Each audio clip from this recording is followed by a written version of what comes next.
बिस्मिल्लाहिर्रहमानिर्रहीम। पहली कौमों पर इस वजह से अल्लाह रब्बुल इज़्ज़त का अज़ाब आया करता था कि वो सारे एक गुनाह पर इत्तेफाक किया करते थे, एक गुनाह दोहराया करते थे। मिसाल के तौर पर आपने सुना होगा हज़रत मूसा अलैहिस्सलाम की कौम किसी गुनाह के अंदर मुलव्वस थी, उन पर क्या अज़ाब आया। कौम लूत पर क्यों अज़ाब आया। इसी तरह यूनुस अलैहिस्सलाम की कौम पर क्यों अज़ाब आना था। उसकी वजह यह है कि सबका इत्तेफाक एक गुनाह पर हो जाए और उस पर रजामंदी जाहिर कर दे तो वो कौम अज़ाब के मुस्तहिक हो जाती है। इसी तरह यही हाल हमारे हुक्मरानों का है। वो इस तरह है कि देखें, मुल्क में रोज़ बरोज़ महंगाई बढ़ती जा रही है, मगर हुक्मरान आपस में इस बात पर इत्तेफाक नहीं कर रहे, कंप्रोमाइज़ नहीं कर रहे कि हम आपस के इख्तलाफात को छोड़ें। हम सिर्फ इस वक्त सारे सर मिलकर बैठ जाएं और हम ये सोचें कि मुल्क से हम महंगाई कैसे ख़त्म करें, गरीब आवाम को, गरीब बंदे को कैसे हम सुख पहुँचाएँ। इसी तरह आप देख लें, इस वक्त पंजाब का हाल ये है।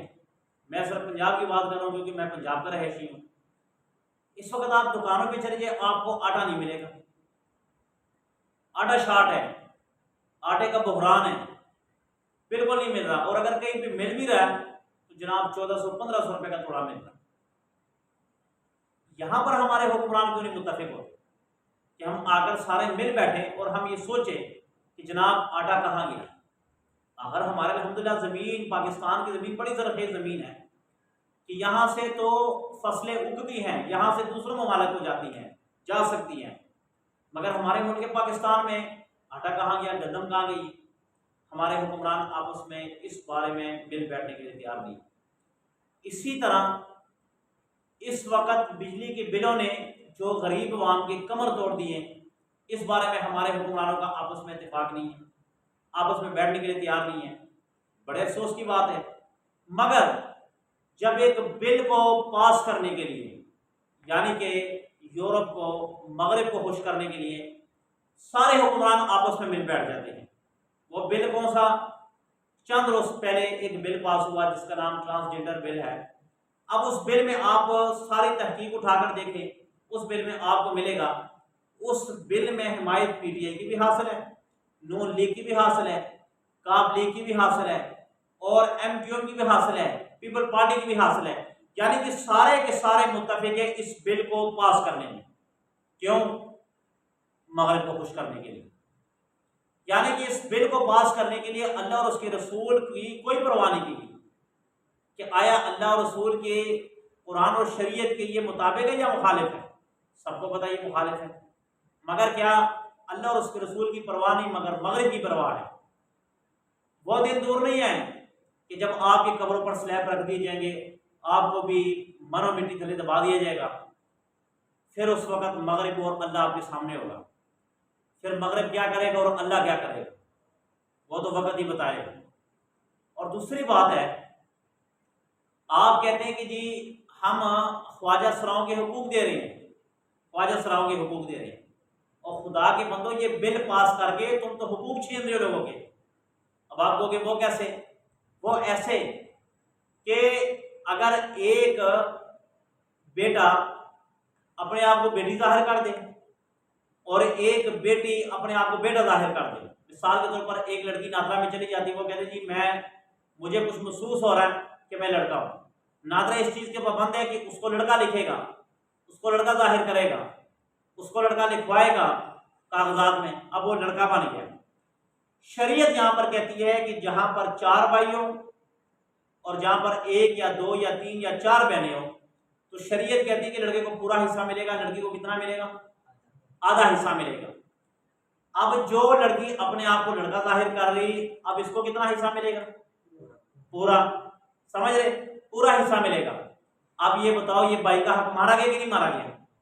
आप कह रहे हैं हम ख्वाजा समाओं के हुकूक दे रहे हैं, जनाब आपने तो भाई का हक बनवा दिया इस बिल के जरिए से।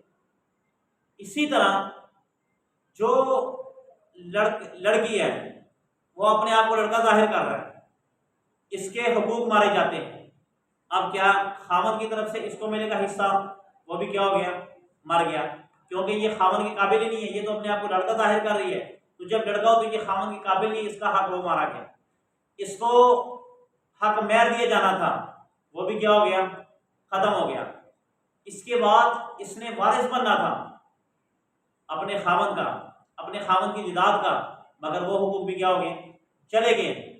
दूसरी बात यह है कि ये जो बिल पास किया जा रहा है और इस बिल को पाकिस्तान के मुसलमानों पर मुसल्लत किया जा रहा है, इसका सबसे बड़ा नुकसान ये है, जिस बिल का नाम ट्रांसजेंडर बिल है, इस बिल का नुकसान यह है कि इससे जना और लवादत के दरवाजे खुल जाएंगे।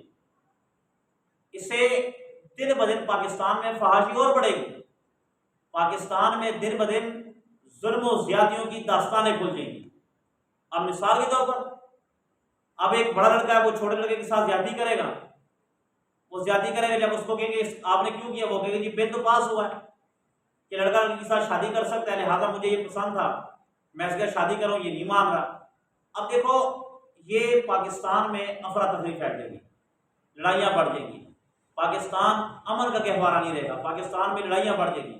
हमेशा याद रखना, एक कानून, किसी से कोई इख्तलाफ नहीं, किसी पार्टी पर कोई तनकीद नहीं, ना किसी सियासी आदमी से कोई इख्तलाफ है, ना किसी पर तनकीद है, कि जब भी अल्लाह और उसके रसूल की मर्जी और मंशा के खिलाफ कोई बिल पास किया जाए या कोई कानून लाया जाए या कोई अमल दिखाया जाए कि जो अल्लाह और उसके रसूल सल्लल्लाहु अलैहि वसल्लम के खिलाफ हो, याद रखना वो कौम, वो मुल्क अल्लाह के अज़ाब को मुस्तहिक हो जाता है। आज से पहले कितनी कौमें तबाह हुई, कौम लूत की कौम तबाह हो गई, क्या उन्होंने क्या किया था, उन्होंने अल्लाह की नाफरमानियाँ की थी, अल्लाह ने एक काम से मना किया तो उन्होंने वो काम किया, अल्लाह ने अजाब लाए, और वो कौम तबाह नहीं हुई, जिस जगह रहते थे वो जगह भी तबाह हो गई। नूह अलैहिस्सलाम की कौम को देख लें, 6 माह सैलाब आया, सैलाब में फंसे रहे, कौम तो कौम तबाह हुई, वो जगह भी तबाह हो गई, मकान भी टूट गए, जगह भी सारे खत्म हो गए। और दूसरी बात है, हमारे हुक्मरानों को हमें ये सोचना चाहिए, खाली हुक्मरानों को नहीं, अवाम को भी ये सोचना चाहिए। अभी चंद दिन कबल जो सैलाब आया था, उस सैलाब की वजह से कितने लोग परेशान थे, लोगों के घर टूट गए हैं, लोगों के जानवर, मवेशी, बच्चे, जाने इंसानों की ज़ाया होकर चली गई हैं। वो ऐसे पानी में बह रहे थे जैसे कि ये कागजी मकान, बड़े बड़े बुर्ज, बड़े बड़े खलीज जो है ना, वो क्या कहते हैं, बुर्ज, और बड़े बड़े मकानात, बड़े बड़े लैंटर इस पानी ने बहा के सारे ले गए। ये अल्लाह का एक अजाब था, अल्लाह ने दिखाना था। अभी वो अजाब टला नहीं है, अभी भी लोगों के मकान नहीं बने, अभी उनको कपड़ा नहीं मिल रहा, उनके जिस्म नंगे के नंगे हैं, उनके पाँव में जूतियाँ नहीं है, अभी तक उनको मिला कुछ नहीं है। और हम दूसरा बिल लाकर अल्लाह को ये कहना चाहते हैं कि अल्लाह जी आपने ऊपर से पानी बरसाया अजाब की सूरत में, अब एक अजाब और भी है ताकि हम पर पत्थर बरसे। अल्लाह ताला हमें ऐसे अजाबों से बचाए। और मैं अल्लाह से दुआ गो हूँ कि अल्लाह जी, जिन लोगों ने ये बिल के बारे में कोशिश की, जो लोग इस बिल को लाना चाहते हैं, जो लोग इसमें मुलव्वस है, चाहे वो किसी पार्टी से तल्लुक़ रखते हो, चाहे किसी मजहबी जमात से तल्लुक़ रखते हो, अल्लाह इन लोगों को हिदायत अता फरमा। और अगर ये हिदायत के काबिल नहीं, इलाहुल आलमीन इनको चुन चुन के तबाह व बर्बाद फरमा, इसलिए कि ये पाकिस्तान के नजरिए के और जरा कवानीन के खिलाफ है। कायदे आज़म ने कहा था, बहुत अच्छी बात की थी कायदे आज़म मोहम्मद अली जिन्ना रहमतुल्लाह अलैह, अल्लाह ताला उसकी कब्र पर करोड़ा रहमत नाज़िल फरमाए।